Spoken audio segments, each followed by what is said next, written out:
नमस्कार, मेरा नाम है अर्पित शुक्ला और आज इस समय हम मौजूद हैं विक्रांत यूनिवर्सिटी में और विक्रांत यूनिवर्सिटी के वाइस चांसलर सर हमारे साथ मौजूद हैं और बहुत सारे प्रश्नों को हम जानने का प्रयास करेंगे सर।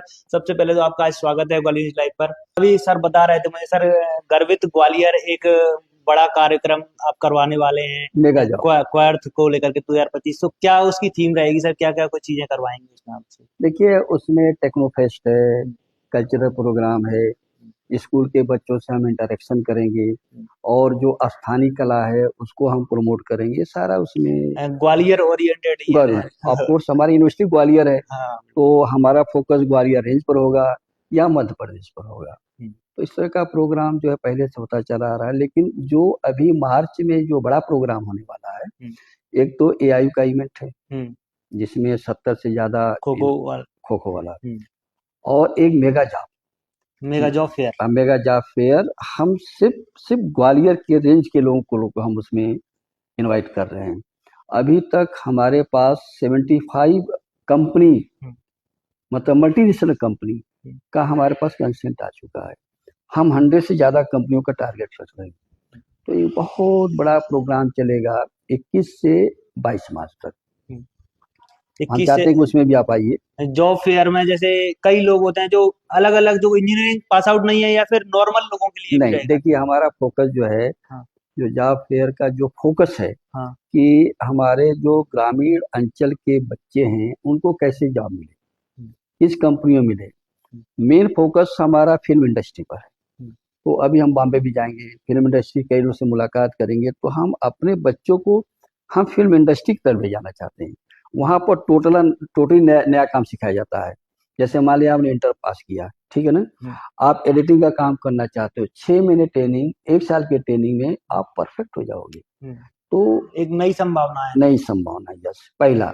दूसरा, हम टूरिज्म, होटल मैनेजमेंट और अपने इंजीनियरिंग के लिए जो बड़ी बड़ी कंपनियां हैं वो तो आ ही रही हैं। तो कहने का मतलब है कि एमबीए के छात्रों को, इंजीनियरिंग के छात्रों को, और सबसे कम अपॉर्चुनिटी जो आर्ट्स के बच्चों को मिलती है। तो हमारा जो फोकस है, जो आर्ट्स के साइड के बच्चे हैं, जो बीए कर लिया, बीकॉम कर लिया, उनके पास जब उन पर हमारा फोकस ज्यादा है। सर, जैसा कि अभी आपने बताया कि आपने रिटायरमेंट के बाद नई यात्रा शुरू करी, तो अपने आप में एक बड़ा लोगों के लिए मोटिवेशन की बात होती है। तो सर मैं तो यही पूछना चाह रहा हूँ कि अब आपका क्या विजन लेकर के आप आए हैं ग्वालियर में, और देखिए जो हम कहेंगे वो करेंगे। और अभी 2 महीने हो गया, आप सिर्फ 2 महीने इंतजार कर लो, ठीक है ना।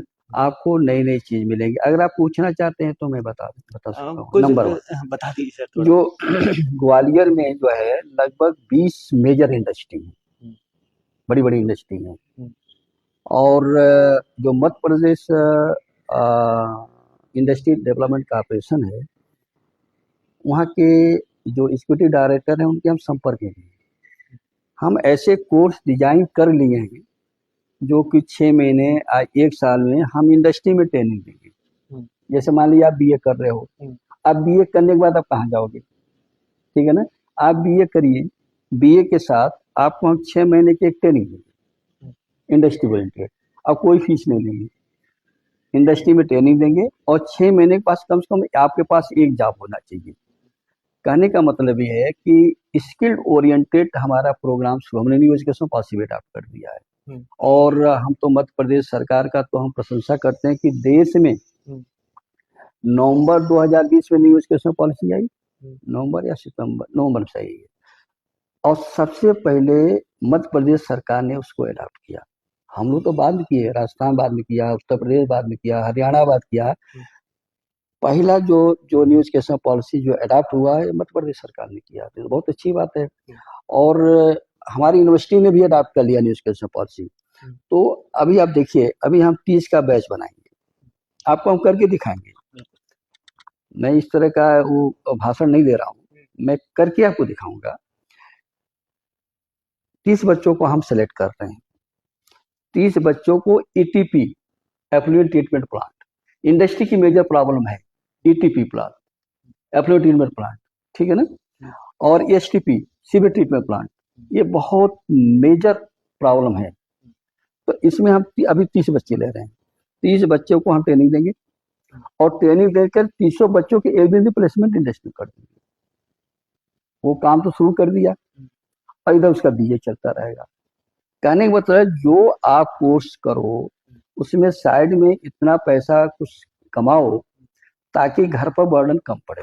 भाई जैसे अभी हमको 2 महीना हुआ, 2 महीने में सबसे पहले तो मैं वेस्टर्न जोन में लगभग करीब 100 से ज्यादा यूनिवर्सिटी हैं, 4 स्टेट हैं। उसको जो AIU है, एसोसिएशन ऑफ इंडियन यूनिवर्सिटी, उसका खो खो का प्रतियोगिता हम अपने यूनिवर्सिटी करा। अपना यूनिवर्सिटी मतलब ग्वालियर। ऐसा नहीं कि लगभग कितने कॉलेजेस इसमें 70 से ज्यादा यूनिवर्सिटी पर हाँ पार्टिसिपेट करेंगी और 6 मार्च से लेकर 11 मार्च तक चलेगा। और इसके अलावा और हमारे प्रोग्राम हैं। तो यूनिवर्सिटी का काम ये नहीं है, यूनिवर्सिटी का काम ये होता है, यूनिवर्सिटी जो गवर्नमेंट बनाती है, यूनिवर्सिटी का मेन उद्देश्य है कि स्थानीय लोग की क्या प्रॉब्लम है, उनको कैसा कोर्स पढ़ाया जाए, किस तरह की डिमांड है, जॉब ओरिएंटेड कोर्स कौन है, इंडस्ट्री से लाइजनिंग कैसे किया जाए और यूनिवर्सिटी से दूसरे यूनिवर्सिटी इंटरेक्शन कैसे किया जाए, अपने स्टूडेंट को कैसे बाहर भेजा जाए, ये सारा कई बार देखते हैं कि ऐसे इंजीनियरिंग के सेक्टर में हम देखते हैं तो एक समय पर बहुत बूम था, लेकिन अब थोड़ा लोगों का इंटरेस्ट कम होता जा रहा है। तो सर क्या आगे क्या भविष्य या फिर कॉलेजेस में कुछ कमी रही है इस वजह से ऐसा सब हुआ? सर क्या क्या लगता है सर आपको अभी? नहीं, देखिए उसका जो है बहुत अच्छा क्वेश्चन है कि यूनिवर्सिटी में बच्चों का जो है रुझान कम हुआ है। उसके कई कारण हैं। पहला कारण तो ये है कि कुछ ऐसे प्राइवेट यूनिवर्सिटी या गवर्नमेंट यूनिवर्सिटी या जॉब ओरिएंटेड कोर्सेज शुरू हो गए हैं। ज़्यादातर तो हमारी सर्विस और नौकरी है, जॉब है, वो कंप्यूटर साइंस में है। एक तो सीट ज़्यादा बढ़ गई और आज का जो यंग जनरेशन वो चाहता है कि हमको ऐसा कुछ काम करें, ऐसी ट्रेनिंग हम लें ताकि हमें 6 महीने में 1 साल में हमको जॉब मिल जाए। तो जो इनफ्लो होता था इंजीनियरिंग की तरफ वो थोड़ा सा कम हो गया, लेकिन आने वाले समय में इंजीनियरिंग की डिमांड बहुत बढ़ेगी और दुनिया का जो भी डेवलपमेंट देख रहे हैं ना, वो सब इंजीनियरिंग और टेक्नोलॉजी का ही देन है। तो अभी ठीक है, अभी कुछ स्टेज ऐसी चल रही है जिसमें बच्चों का जो है रुझान कम है, लेकिन आने वाले समय में अच्छा रुझान होगा। आप हमारे व्यूअर्स के लिए कुछ विशेष रूप से संदेश और बता दीजिए सर, कुछ मैसेज युवाओं के लिए। युवाओं के लिए मेरा संदेश है कि आप स्वस्थ रहें, प्रसन्नचित रहें, ये हमारी रिक्वायरमेंट है पूरे देश का, क्योंकि मेडिकल साइंस धीरे धीरे बहुत महंगी होती जा रही है और आपका जीवन मंगलमय हो, आपके अंदर पॉजिटिव सोच आना चाहिए और कोशिश ये करिए कि प्रातःकाल उठें। जैसे हम 3 बजे उठते हैं, 4 बजे उठते हैं। अब देखो 68 साल मेरी उम्र हो रही है। आप 4 बजे उठते हैं? हाँ, हमेशा लाइव में।